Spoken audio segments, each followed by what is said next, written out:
Hello and welcome to the Embrace Your Destiny podcast. My name is Sandra Dawes and I'm your host. And if you're new to the podcast, the Embrace Your Destiny podcast is all about sharing the stories of women who have been through a challenging time in their life, and they're sharing with you the lessons they've learned, the experience that they actually had, and provide advice for anyone who might be going through something similar in their own life. And today, my guest is Yasmine Khater. And she is the sales strategist and serial entrepreneur that helps tiny business owners master sales psychology in order to sell out their service and create more impact.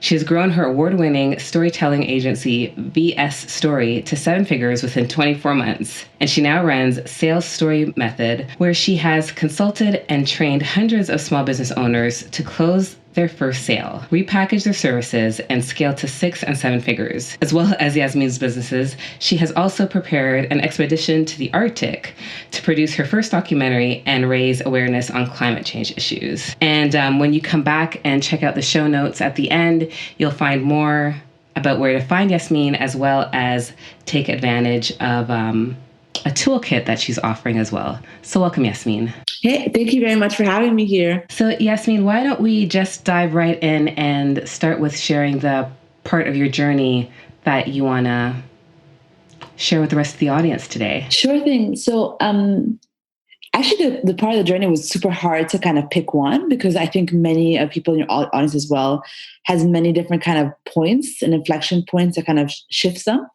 But the biggest one for me, when I was thinking about this question, was when I was about 13 or 14 years old. My father lost his job. And as being someone who is ethnically half Arab, as my father, it was a very big thing for him to be able to not be able to provide for the family. And I remember looking at how he struggled, and it took him about 3 years to get a job. And it was just really a strange kind of environment for the family and the pressure and everything like that. And it made me realize that working for someone is possibly not the safest thing to have to do, especially if you want to make sure that you are secure for yourself as well as your family. And it was a massive trigger point, because I didn't realize it then, but 10 years later, when it came to entering my career, and I realized that I was really unhappy, and I was unhappy because eventually my father passed away and he had cancer. I realized that the only option that I saw possible was to be an entrepreneur. And it just really became about if I want to be able to embrace my destiny, that was it. In the end of the day, we have the power to control a lot of different things. There's some things that obviously we cannot control, but if it's anything, we can control our career as well as our future. Yeah. And it's interesting because I was just having that conversation with a client a couple days ago, where I was sharing a piece of my journey. And I remember saying back in 2012, I think it was, I did probably one of my first internet radio interviews. And I remember being asked why people don't really pursue their passion, do the things that they really want to do in their careers. And my answer was that I think that we hold on to this idea of financial security. And so we think that having a 9-to-5 job will give us that security. But I feel like in these times, or maybe always, that financial security has been a bit of an illusion, especially when you're framing it in being an employee terms. Yeah, completely. And what's incredible is that I think a big part of my dad's sickness, and this is obviously not medically proven, but something that I feel intuitively, was because of the pressure and the stress that he had. And then when he lost his life, I was about 21 years old. What was also amazing about my father is that in his last year, I asked him, The Bucket List? Have you ever watched that movie? Yes. Okay, so the movie came out during that time, and I thought, I was 20, 21. I was like, puppy, what do you want to do in your life? What's on your bucket list? And he looks at me and he thinks and he basically answers 4 words. And he said, I've done it all. And I remember looking at him thinking that he was a bit quirky or weird, or making my life complicated, because if he just wanted to tell me the answer, then I could know how I could be a good daughter and, kind of be there for him. But it took me a couple of years to process that and to realize that if I was going to wake up and realize that I only have, 1 day, 1 month, 1 year left to live, I want to be able to comfortably say I've done it all. Right. And yeah. And I know the similar story for you as well when it comes to when it happened to your dad. But it's just that, like, how do I say it? I'm not even sure the right word to say it. It's just that I get it though. I would say that I remember having a conversation with my father after, because he had cancer as well, and he had prostate cancer, and he was in remission for a while, and then the year that he died, it had come back with a vengeance.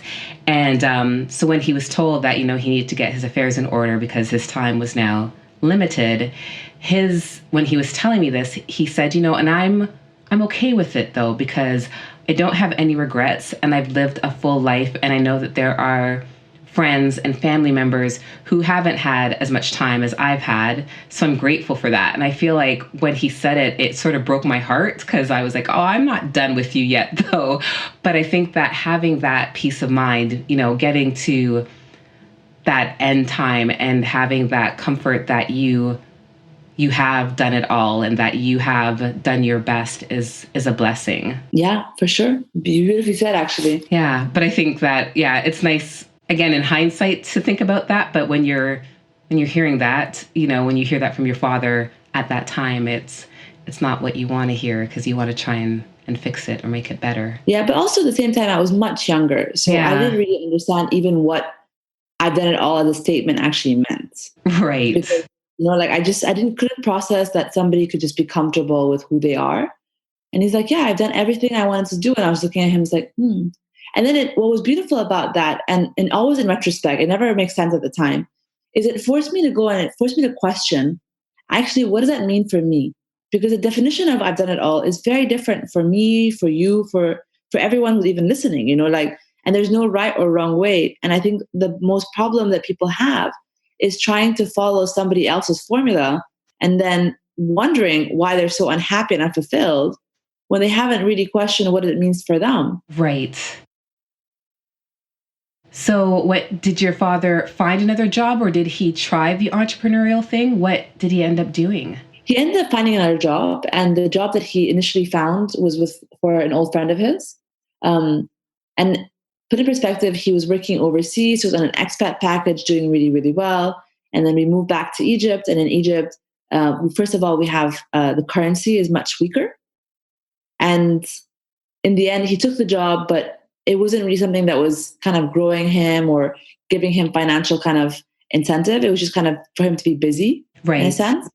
And then also because he had made a couple of good investments, there was some income coming in, not a lot, but there was income coming in. And then eventually, I think about 2.5 years later, he ended up finding a job, but having to relocate and being far from the family, so he could actually generate that income that he wanted to generate for us. And for me, that also brought back the question, is like, a lot of times people don't think about these things. They don't think about the life that they want to create. And then they kind of are byproducts of the fact that they haven't thought about it, which is partially the reason why I'm super motivated to help also women learn about money as well. Because a lot of times, like the way I was brought up, I was always thought that, my partner took care of me because my father took care of us. Right. And now I realize, yes, I have, I may have a partner who could take care of me. That's wonderful, but he could also pass away. And that means that I'm still having a responsibility for myself and my family, beyond the fact that my partner can take care of me. Right. Because anything can happen at any time. Anything can happen. And not only that, also for yourself to think about, like, I know that in the US and Canada is much better, but in the US, for example, like even basic medical, it's not something that is there for everyone. So then let's imagine that some people get like sick or get like an illness, then it's terrible. Versus, right, for example, places like Singapore and Canada, where it is like at least worst case, you pay more taxes or something, but you end up having medical care. And for those who don't have that, you have to make sure that you're financially, allocating funds for that, because again, to take care of yourself and not to be a burden for the family. Yeah, it can be quite expensive. Yeah. Yasmine, what would you say is the biggest lesson that you learned from this experience? So definitely the key thing was just to kind of question like what I've done it all actually means to me. And that unfortunately did not happen overnight. It took actually several years. And it literally started off, it sounds ridiculous not saying out loud, but I started off with me just writing down what was on my bucket list? What could I actually what did I want to do? Right. Before I hit the bucket in a sense. But what was beautiful, it allowed me to dream. And I think a big part is that people don't achieve what they want to achieve in their lifetime, not because they're not able to, but because they don't let themselves have that possibility that actually that could potentially be a possibility. And to give you an example, like one of the things that I had is I wanted to travel around the world, right? And put in mind, I wrote this list when I was 21, right? I didn't get it at 21. I got it at 29. And I ended up spending 28. I spent about 3 years traveling around the world until I realized actually this dream was a dream that I wanted when I was younger. And now that I was a bit older, it wasn't my dream anymore, right? So it's interesting to see that even the things that you dream about, they can change as well. That's also okay as well. Yeah, I think that that's a huge thing because, I've done different versions of the bucket list at different points in my life, or even when I look at the very first vision board I did versus what's on my vision board today, they're very drastic differences in a lot of areas, because what you think that you want, even in your early 30s, may not be what you think you want or know that you want in your 40s. So it's just, realizing that it's all a process, it's a journey, and that, your wants and needs and desires are going to shift as you gain more wisdom, knowledge, and experience.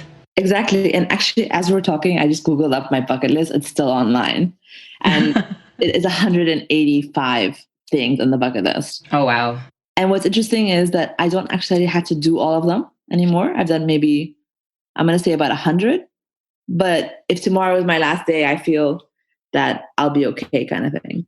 Right. You've accomplished a lot. For sure. Yeah. I think that we don't give ourselves permission to dream. I think the older we get, the more we think that there's no point to it. Or some of us do anyway. I think some of us are always going to be dreamers, but some of us really struggle because, we have more responsibilities now and we have, things to do. So there's no time for dreaming or really thinking about the things that you would like to do that would give you that fulfillment that you're looking for. Yeah. I understand where that's coming from. And I know that I've had points in my life where I've had that struggle. But sometimes the dreams don't have to be that big. And I think people don't realize that. So I'll give you a story that I thought was very powerful. So one of my friend's moms, diagnosed with cancer, right? And she was able to fight it. And when she fought it, obviously her life perspective massively changed because it became the to-do list that she thought was important was not as important as she thought it was, right? And then afterwards, she ended up swimming, and eventually she won a senior Olympics in swimming, which is super random, but and I was just thinking that's pretty cool, though. Pretty cool, but at the same time, I was thinking, for people who want to be like athletes, right? And maybe you were never born athletic, but if you start putting in those 1,000 hours, you could be, And she didn't obviously win gold or anything, but she still won in the senior Olympics, which is amazing. And the reason why I bring that up is because I was reading a statistic recently that the average person watches about half an hour to 1 hour of TV a day, right? Specifically, the statistics came from Netflix, right? Okay. And if you start adding up all those hours, they make about 1/4 of the hours that you use to actually work, right? So that's imagine you're working 8 hours a day times by, whatever, for the whole year. 1/4 of your time is spent on watching TV. So when someone tells me that they don't have time, I always question actually, you may not have that much time, but that half an hour, that 1 hour that you're wasting, how can you use it to make something much more powerful? I even looked, for example, during my first job, I was really unfulfilled, really unhappy. I didn't have finances to not have a job because I had to get a job. But I was super unhappy. And I used to work crazy long hours. At the same time, alongside my job, I ended up launching a social enterprise, training for the world's toughest mountain bike race, and raising funds to help women entrepreneurs in East Timor, right? But at the same time, I sacrificed watching that half an hour, 1 hour TV, plus a couple of other things, that didn't serve me in terms of the dreams that I actually had at the time. So I get the responsibility thing, and I get you have to pay your mortgage payments, your kids have to eat and everything. It makes complete sense. Yeah. But I'm not asking that you spend 5, 10 hours. I'm talking about, can you spend half an hour on yourself and what you actually want to do? And for most people, the answer is yes. You have the half an hour and you can do whatever you want to do with it. Yeah, I feel like the challenge is people aren't really clear on what their priorities are. Exactly. Right? Yeah. So they're doing all kinds of stuff, and they're very busy, right? It's not like even your stats talking about maybe 1 hour, which I think for some people it's a lot more than that a day that they're watching TV. But yeah, it's just about getting clear on your priorities, because then when you're clear on your priorities, you can set boundaries. You can say yes to the right things and no to the things that don't serve you. And I feel like, especially as women, we have a hard time saying no. And so we end up saying yes to all kinds of things that aren't going to help us or serve us in any way. And then we end up, whether it's a month from now, a day from now, 6 months from now, getting really angry and resentful about all the things we've done for everybody else. Yeah. And we really have to, set some personal boundaries for ourselves and be comfortable with saying no, and not feeling like you have to over-explain yourself when you say no. Because I know that for me, when I feel like I have to explain myself when I say no, I end up explaining myself right back into saying yes. So this is really funny. Yeah, because I can definitely relate to this. Yeah, and I think it's something that we struggle with a lot. And I would say that, and maybe I'm stereotyping, but I think that women struggle with it more because we want to be the nurturing caregivers. We tend to be more the people pleasers. And so we don't want to hurt feelings, and we don't want to leave somebody stranded. So we're saying yes to all kinds of stuff that we have no business saying yes to. Yeah, and this is even worse. So this is hilarious. But, in Arab culture, we're very collectivist, right? Things get done a lot of times in a group. So whatever the group wants, you end up going ahead with the group wants, right? Right. So to give you a bit of context, when I was in high school and university, you want to stay home and study, and everyone's going out. It's like, bring your books. You don't have any money, we'll pay for you.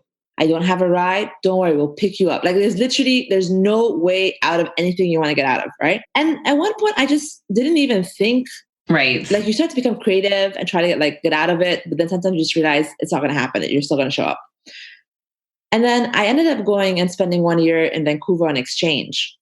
And I remember somebody asked me, my friend Jackie, she's like, do you want to go to the movies? I looked at her, I was like, no. She's like, okay. And then she walked away. And I just remember thinking, what? That just happened? She didn't tell me why. She didn't say why. She didn't probe.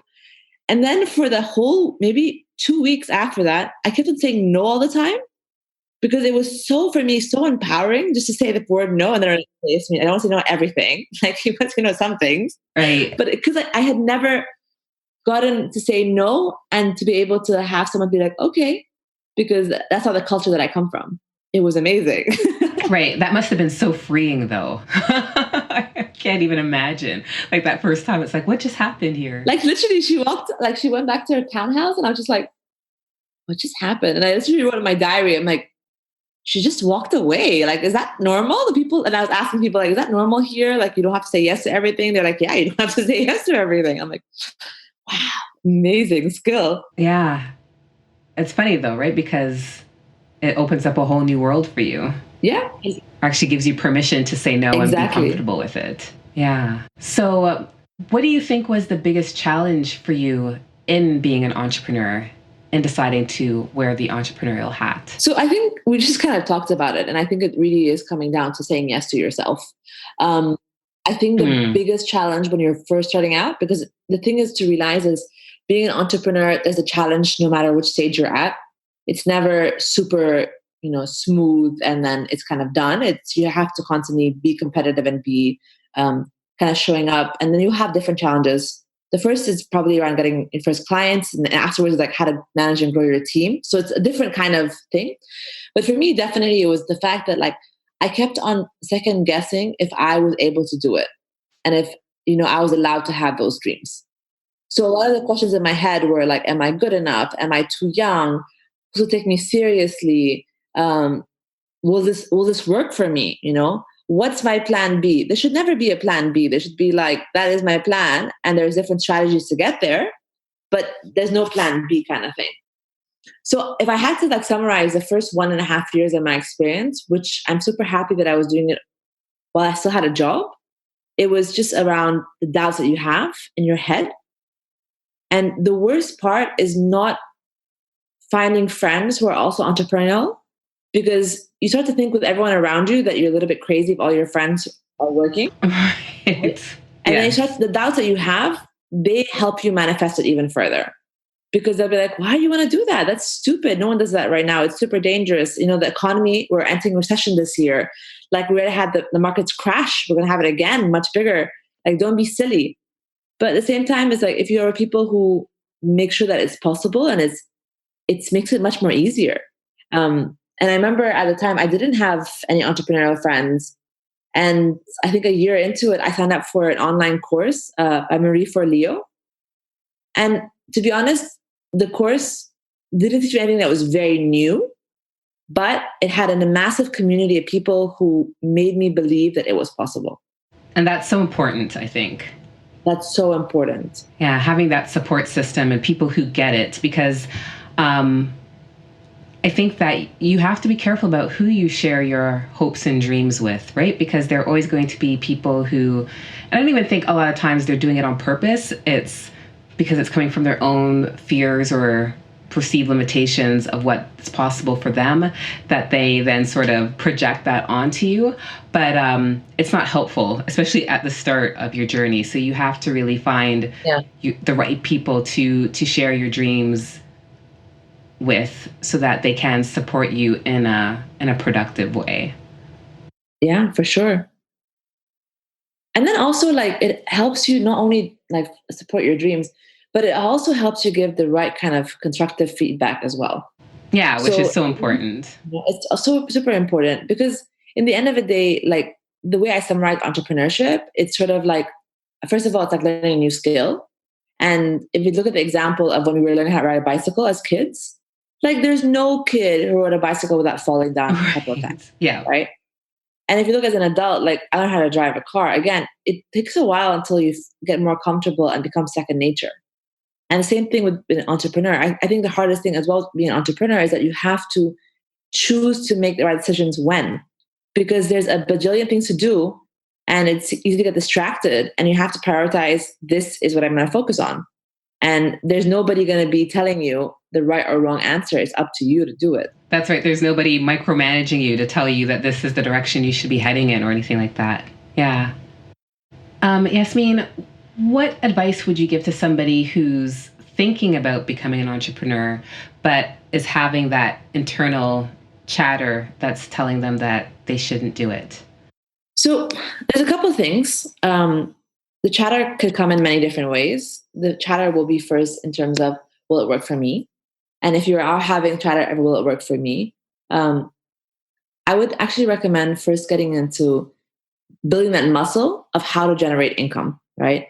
And that may be as simple as offering to someone to do something on their behalf, right? I will, if for example, you're a designer, hey, I will design your logo or your new name cards, right?